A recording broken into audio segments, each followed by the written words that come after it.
Assalomu alaykum aziz yurtdoshlar. Kanalimizga xush kelibsiz. Hozir taniqli shifokor, olima Oydin Solihning haqiqiy tibbiyot kitobini audio shaklida e'tiboringizga havola etamiz. U kishining ilmi va tajribasi barchamizga foydali bo'lishiga ishonamiz. Kommentariyalarni o'qib, Oydin Solih kim kabi savollarga ham ko'zimiz tushyapti. Shuning uchun ham videoni boshlashdan oldin Oydin Solih haqida ma'lumot berib o'tsak. Doktor Oydin Solih Ukrainaning Lugansk viloyatida tug'ilgan. Voroshilovgrad meditsina o'quv yurtini bitirgan, shifoxonada ishlagan. 1977-yilda Toshkent davlat universitetining biologiya fakultetini bitirgan. U talabalik yillaridan xalq tabobati, Ibn Sino tibbiyoti va ayniqsa tibbiy nabaviy bilan qiziqqan. 1993-yilda taqdir taqozosi bilan Turkiyaga borib, u yerda o'z ilmini tajribada sinab ko'ra boshlagan. So'nggi 10 yil mobaynida yuzlab bemorlar doktor Oydin Solihning davolash uslubi bilan shifo topgan. Doktor Oydin Solih Turkiyadagi tabiiy tibbiyot instituti faxriy prezidenti ham bo'lgan. Bu institut 2006-yilda faoliyat boshlab, rasman 2012-yilda tanilgan. 2014-yil 9-noyabr kuni hayotdan ko'z yumgan. Oydin Solihning haqiqiy tibbiyot kitobi o'zbek va boshqa tillarda ommalashgan bo'lib, unda sun'iy oziq-ovqatlar, dori-darmonlar zarari va tabiiy davolanish usullari yoritilgan. Oydin Solih insonlarni sog'lom turmush tarzi, to'g'ri ovqatlanish va tanani tozalash orqali surunkali kasalliklardan davolanish mumkinligini ta'kidlab o'tgan. Ana endi davom ettirsak bo'ladi.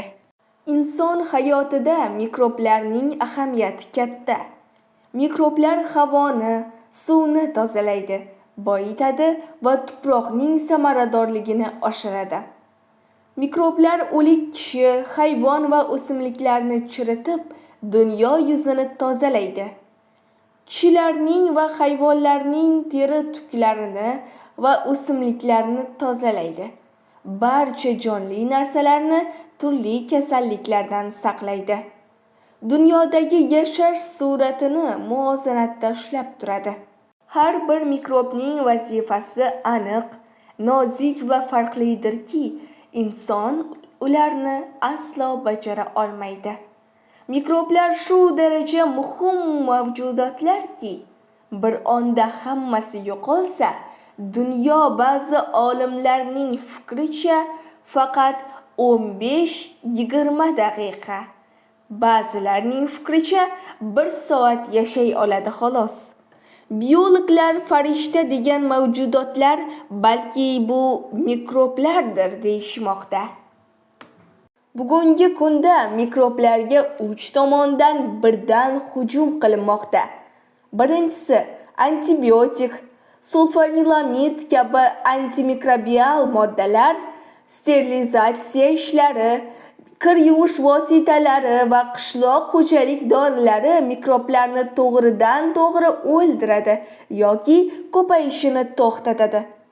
Ikkinchisi yog'larning gidrogenlanishi, yeguliklarga qo'shilgan saqlovchi qo'shimcha moddalar va xushbo'y hidlar yegulikning tarkibini buzib, mikroblar yeya olmaydigan holga keltiradi. Oziqlanish va ko'payishlariga to'siq bo'ladi. Uchinchisi, mikroblarga qarshi e'lon qilingan eng xavfli va eng ko'lamli urush nanotexnologiya va gen texnologiyasi ishlab chiqargan moddalar yordamida olib borilmoqda. Bu urushda mikroblarni ular iste'mol qiladigan o'simlikdan mahrum qilmoqdalar. Mikroblarga qarshi ochilgan bu urush mikroblardan ko'ra insonlarga zararliroqdir. Xlorka, idish-tovoq tozalovchi parashoklari, yog' va kir ketkazuvchilar, oqartiruvchi, yumshatuvchilar organik qoldiq va mikroblarni qanday eritib yo'q qilsa, jigar va miya hujayralariga ham xuddi shunday zarar bermoqda. Nafas olish yo'li bilan badanga kirgan kimyoviy moddalar miya tomirlarini, o'pkadagi bronxlarni va alveolalarni eritadi.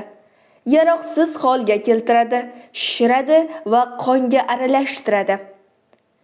Qon aylanishining buzilishi, tomir deformatsiyalari, MS, Alzheimer kabi og'ir miya kasalliklariga, o'pka, jigar, buyrak kasalliklariga va bundan tashqari bepushtlikka zamin tayyorlaydi.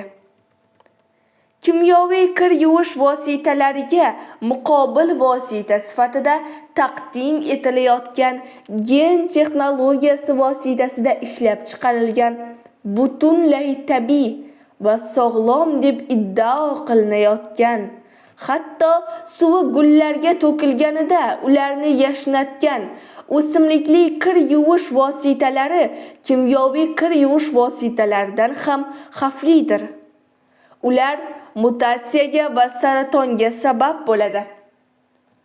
Bu tozalash moddalarini qo'llagan kishilar jonsiz, holsiz, hissiz, gormon muvozanati buzilgan, xotirasi zaif, parishon xotir, tushunchasi buzuq, baxtsiz, depressiv, rangi sariq yoki qoni yo'q kishidek, sochlari sinuvchan va siyrak, tirnoqlari jigarrang yoki binafsharang bo'ladi.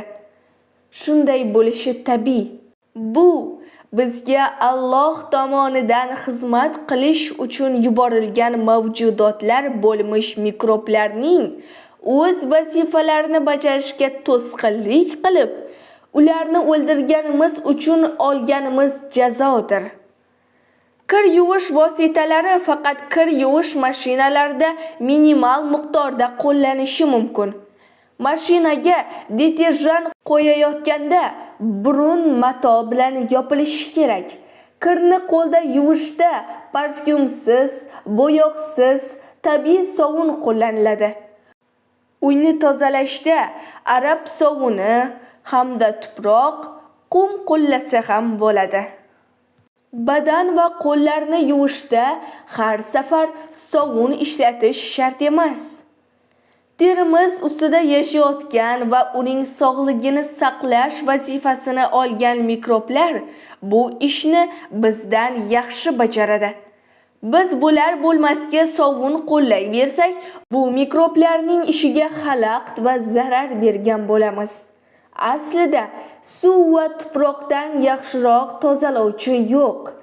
Chunki bizni va muhitimizni ifloslatuvchilar modda yoki mikroblar emas, balki salbiy energiyadir. Salbiy energiyani esa kir yuvish vositalari emas, balki toza suv va tuproq yo'q qiladi. Yer yuzidagi barcha jonzotlar, insonlar, hayvonlar, o'simliklar havoda, suvda va tuproqda qoldiqlar qoldirishadi. Bu qoldiqlarni o'zgartirib, foydali holga keltirish uchun mukammal bir ekologik tizim yaratilgan. Bu tizim sharofati bilan ekologik muvozanat buzilmagan, inson kirmagan o'rmonlarda bizni irgantiradigan birorta qoldiq ko'rmaysiz. Inson yoki hayvon jasadiga avval hasharot va pashshalar keladi. Ular o'zlariga oid rizqni tugatib, jasadni navbatdagi borliqlar uchun hozirlab ketishadi. So'ng qurtlar ayni shaklda o'z rizqlarini yeb, jasadni bakteriyalarga qoldirishadi. Oxiri ishni bakteriyalar qiladi va ulardan faqat suyaklar, soch va tirnoqlar qoladi.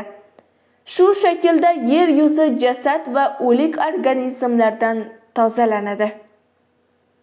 Zamonaviy inson taom, ichimliklar va pardoz-andoz vositalaridagi saqlovchi moddalar va kimyoviy dorilar bilan o'zini mo'miyolab tashlagan. Shu bois so'nggi yillarda Yevropada ba'zi qabristonlardagi jasadlar chirimay yotibdi. Chunki hasharot, pashshalar, qurtlar va bakteriyalar jasadlarni chiritmay, tuproqqa aralashtirmay qo'yishgan. Biroz vaqt o'tsin. Tabiiy joylarni ifloslantirgan kimyoviy qo'shimcha moddalar va dorilar tufayli hayvonlarning jasadlari ham chirimas holga kelajakdir. Boshqa tomondan, hasharot, pashsha va bakteriyalarga qarshi qo'llanayotgan kimyoviy moddalar ekologik muvozanatni ta'minlovchi bu mavjudotlarning naslarini tugatmoqda. Bu holat davom etaversa, hasharot, pashsha va bakteriyalarning nasli qurib, dunyo o'liklar balchig'iga aylanadi va ekologik qiyomat boshlanadi. Demak, kir yuvish vositalari, qishloq xo'jalik dorilari, antibiotik va qo'shimcha moddalar qo'llagan kishi ekologik qiyomatni o'z qo'li bilan qo'ptirmoqda. Kanalimizni yo'qotib qo'ymaslik uchun kanalimizga obuna bo'lishni va videoga like bosishni unutmang. Kitobning keyingi qismi keyingi videolarda.